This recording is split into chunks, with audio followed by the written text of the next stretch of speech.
You are listening to the Pencil and Paper Podcast Network.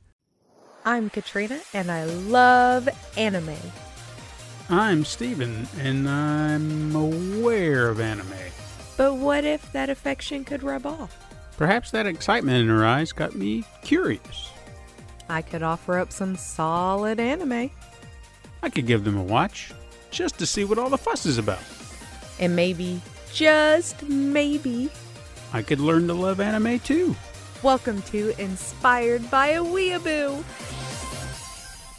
Welcome back to Inspired by a Weeaboo. I am your host, Katrina, and with me is my husband, Steven. Well, hello again. We just finished episode 32 of Fullmetal Alchemist. Steven, what did you think?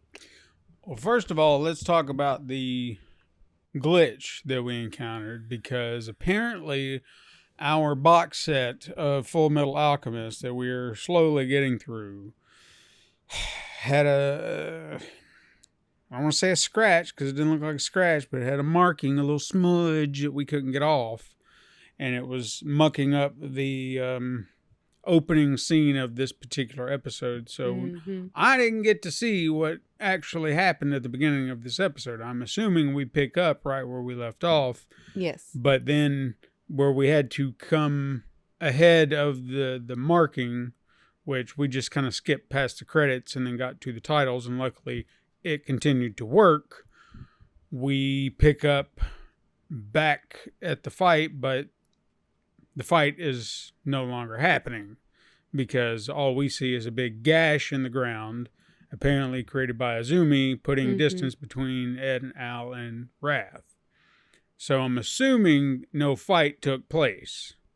I'm under the assumption that as they went to bash one another, she intervened, did what she did, and then that was the end of that. Because Wrath looked kind of rattled by it all. And the boys were just like, what the fuck? And she's like, we're not going to fight. Ends right now. Just, it's not going to happen. So, Wrath kind of takes off.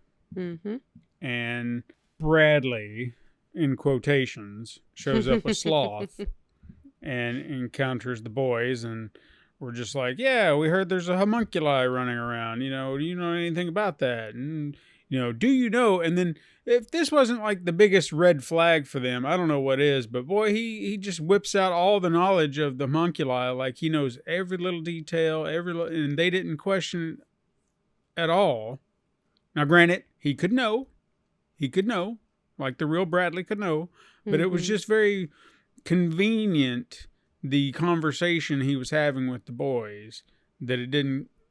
But again, like you said, they have tunnel vision a lot of the time, so they're probably not thinking beyond the moment. Yeah. So, yeah, it was just odd that if you didn't know that that wasn't Bradley, I feel like that would have been a dead giveaway, you know, at that point. Yeah. But essentially, they use Bradley as their way of manipulating the situation, being like, hey, you realize how homunculi are created, therefore someone transmuted human flesh, therefore someone did something illegal, and you wouldn't happen to know who that is, would you? Trying to put them in that position that there's some, you know, crime being committed, and obviously they're not going to give up Izumi, so they're just like, nope, got no clue, and then they kind of take off, just like, what the shit are we going to do? Because they don't know what's going on. And then Envy and Sloth have kind of a back and forth about the situation, and Sloth kind of reveals something on her chest, or in her chest. What is that? That was Wrath. Oh, so she basically captured him and absorbed him into her body to kind of keep him in like a stasis state. Okay. I wasn't sure because I thought it was, but it didn't quite look like him, or at least I didn't think so. So now we know where Wrath went. So Sloth has them, and I did make note of the comment they made. Now we have all the 7.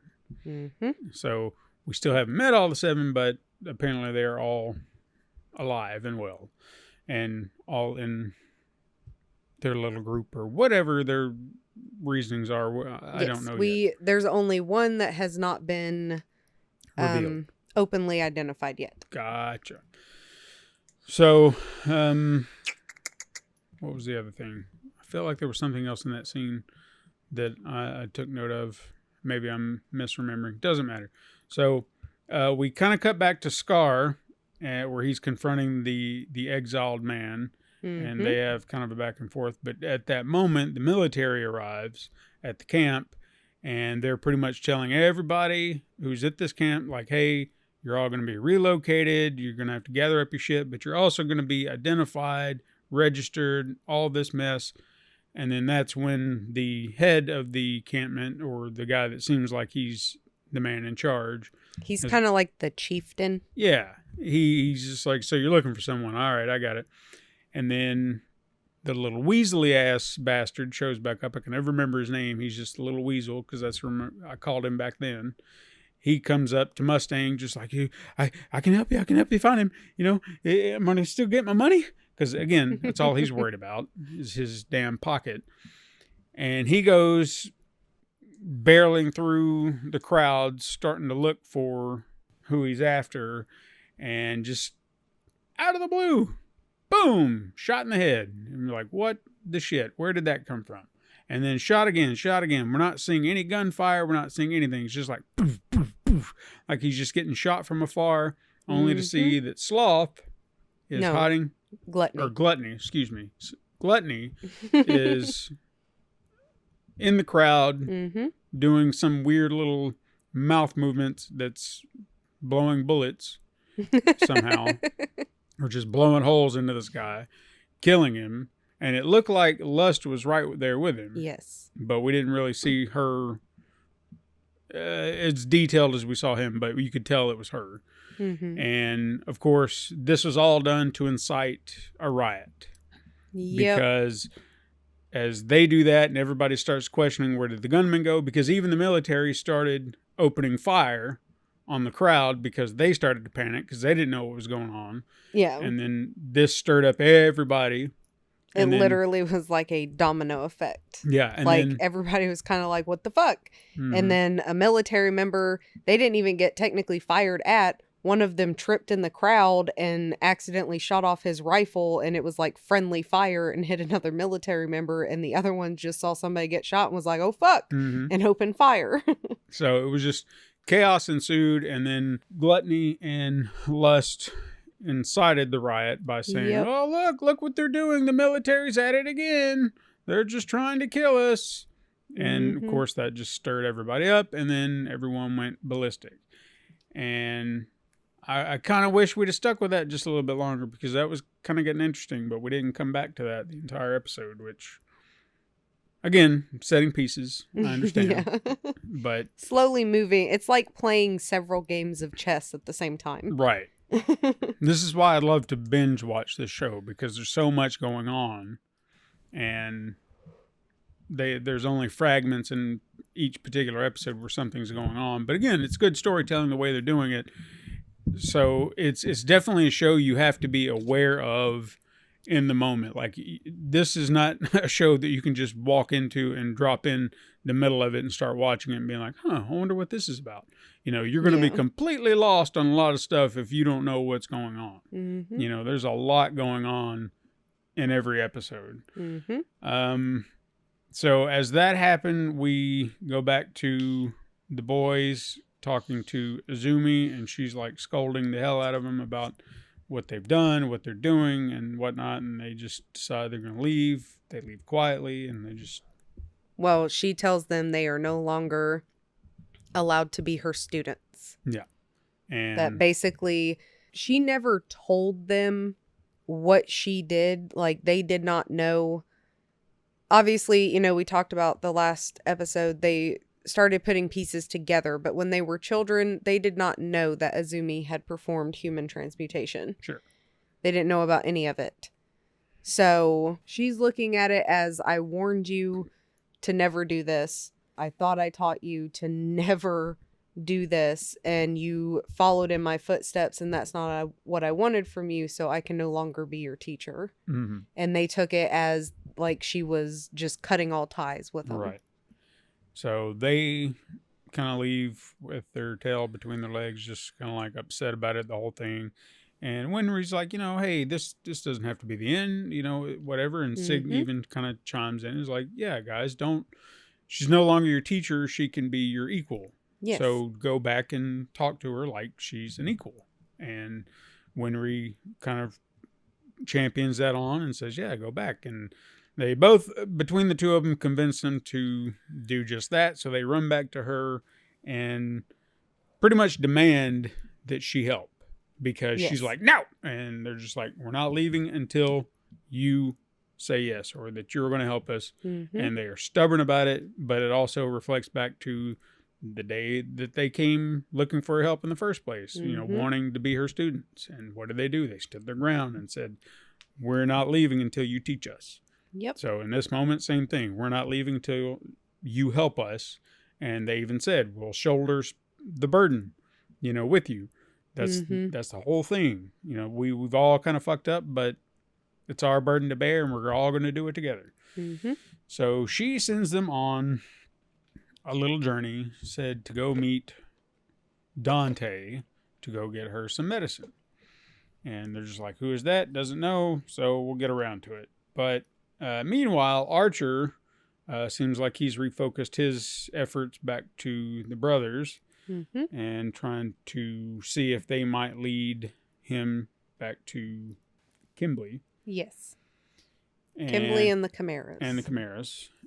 Then we go back and see Greed, who seems like he's a little preoccupied about something. So he hops off into a tree, leaves his little crew behind. And then we see Ednell heading to meet Dante. They get to her door, and they are... You're going to have to remind me the name of this character, because I don't remember her name. Okay, so they knock on the door, and they are greeted by a familiar face, which you said was... Because I couldn't remember, but I have vague recollections of the character. Like, I remember bits and pieces after you said. She was like... She worked for that little Weasley dude back at mine. Yes, she was kind of like his bodyguard in a way. Like, maid/bodyguard, because she seemed to have a lot of different kind of jobs, but her main focus was to basically be his muscle. Mm-hmm. And she had like this, if you remember at all, she had like this necklace, and she could do wind alchemy or some shit. Yeah. She had a transmutation circle necklace that she used to do her alchemy, and it was some kind of wind-based alchemy. Yeah. So they were just like, oh, you know, it's you. And she leads them up to meet Dante, the pharmacist, which we find out was Izumi's own teacher, her sensei. So they were just like, oh, that's kind of neat. So we're actually getting to meet the teacher of her teacher. And she seems like a, you know, very simple, plain old woman who has her shit together. And they go out and kind of talk with her about alchemy as they're kind of picking herbs, I'm guessing, or whatever. And as she's kind of whipping up the medicine, they start talking about some of her... They start asking questions, and then Al brings up the Philosopher's Stone, and she's like, are you guys looking for the stone? And they're just kind of wishy-washy about the whole thing, like, nah, maybe. And she kind of lays down, you know, maybe you shouldn't be doing that kind of thing, just sage wisdom. And then she brings up their father. Yes. Saying that she knew Hohenheim. Yes. There we go. Hohenheim of Light. And this doesn't set well with Ed, because he doesn't want to hear it. And every time his dad seems to be brought up here lately, because I feel like there was an episode we watched a few back that I didn't mention it, but his dad was brought up, and he immediately was just like, don't want to hear it. They're shut up. Gonna kind of bring him up more as we build. I was curious about that, because we hadn't heard a lot about him in the last couple of episodes, and you know, he's still a mystery to me. Yep. So I was curious when this was going to be built up. So I figured the fact that his dad was getting brought up, that we were building to something. So as Ed storms out of the room because he didn't want to hear about his dad, we see that Greed has apparently been locked in on Dante and says something along the lines of an old friend or something of that nature. Yep, he was just coming to visit an old friend. Yeah. So he brings his whole little crew up to the house, and they jump Ed. Ed tries to get a swing in, but apparently Greed is invincible. Or, it seemed with that punch, like it phased him not at all. Like he just hit a brick wall and nothing happened. So, and then of course he knocks the shit out of Ed and knocks him clear out. And then the rest of the crew sneak in and get the jump on Dante, holding her hostage, and make mention that they're there for Al, which I was a little surprised by. Well, they're there for, yeah. Funny enough, as opposed to just trying to take him, which, again, probably would have been a very stupid thing to do anyway, they try to coax him, or at least one of the guys does. It's like, hey, you got to be a man. Yeah, because he says, my teacher told me I'm not supposed to go with strangers. He's like, yeah, but you want to be a real man? You got to start thinking for yourself. You got to do for yourself. You can't be listening to what other people tell you all the time. You got to be a man. Make your own decisions. And he's like, you're right. Yeah, all right, cool. And then he's like, I'm not going. Smacks the guy upside the head. And so that was his decision, which, I think we all knew Al was not going anywhere. And so I felt like that was a fun little way for him to kind of still be placating as a child, but proving that he doesn't need to, or he's not afraid of these people. Yeah. He has no reason to be. I mean, they're just a bunch of thugs as far as I'm concerned, or at least most of them are anyway. Seem to be. So they leave us right there with a cliffhanger with Al getting ready to throw down with this group. Hopefully it'll be a fight we can actually see. I don't think the smudge went beyond that one bit. That still makes me so mad. Which we mentioned how much we paid for this thing. Yeah, and how hard it was to even find it. And got one. I know it's not, luckily it wasn't the entire episode. I'll give it that. Luckily it was not the entire episode, because that was my biggest fear. Is that was just going to ruin the disc and we would never be able to get through it. But that's one scene I'll never get to see unless we can find it somewhere else. Yeah. And it just makes me, it's upsetting to me. I want to see the whole thing. And here I am telling you people we watched the whole thing, but I haven't. Yeah, we missed like the first 5 minutes. But still, those are 5 minutes I wanted to see. What did I say at the end of the last episode? I wanted to see a fight. And I know the fight didn't technically happen. So I didn't get robbed of anything. But I still got robbed of the experience of 5 minutes of Fullmetal Alchemist I will never get to see. Because of some stupid smudge on a disc. Yeah. This is why, and this is where I'm going to argue in favor of streaming. I understand you need internet, but at least I don't have to worry about damaged discs. That's why there's an argument for both. I understand collecting, so you have your physical media, but physical media gets damaged, and streaming, as long as it's on there and it's yours to own, it's not going anywhere. Yeah. And I understand there's legalities around that too, which I don't know if I want to get into, because that can get muddy. And I don't think it's right. I know I'm going off on a tangent here, but if I buy something on streaming, like if we bought this on, say, Vudu, since that's one of my go-to platform, if I was to buy the entire season on Vudu and it's mine, then it's mine. Yeah. It should not go anywhere. No. Yet I've heard and seen people talk about Amazon being like, well, we're revoking that, so it's not yours anymore. It's like, yeah, but I bought it. Yeah. So that's mine. Stupid.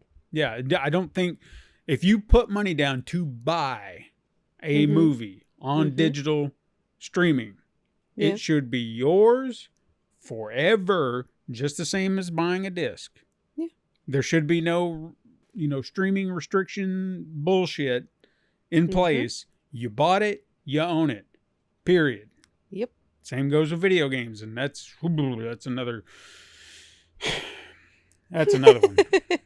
That's another one I won't even go down, because I've heard fussing about that too. Anyway, I'm sorry, I'm going off on things, but yeah, things are getting set up, and I'm ready to go. Let's just keep going. Yes, let's go. Lead us out. You know the drill. Tell all your friends, anime friends, to listen on their favorite podcasting app. I recommend Good Pods, and those 5 stars over there, they seem to be doing wonders for indie podcasters. Then you can go to youtube.com/ Pencil Paper Productions to listen to the show if you want. And they've even set up podcasts over there. I don't understand what that's all about. So now when I've set up my videos, they say, hey, do you want to label this as a podcast? I'm like, sure, I guess. So it's labeled under a podcast. I don't understand how it works, but it does.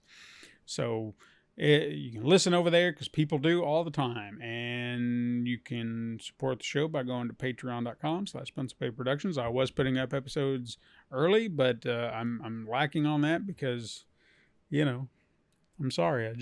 I slacked. I didn't even know if people were doing it. No one was doing it just yet. But if somebody does, I will make sure that I'm continuing down my path. And I'll make sure to post them regularly. You can even tell me. It's like, hey, I'm here for the episodes early, damn it. And if you want them all, tell me that too. Like, leave me a little message saying, hey, could you just post everything that you have ready? I'm only like 4 episodes in and I want them all. I want to binge the hell out of them. And I'll do that for you. Finally, if you want to listen to or keep up with all things Pencil Paper Productions Pencil Paper Productions, good God. pencilpaperproductions.com/inspired Weeaboo. It's a mouthful, I know. And that's why links are in the show notes down below. All right, my little weebs. We'll see you next time.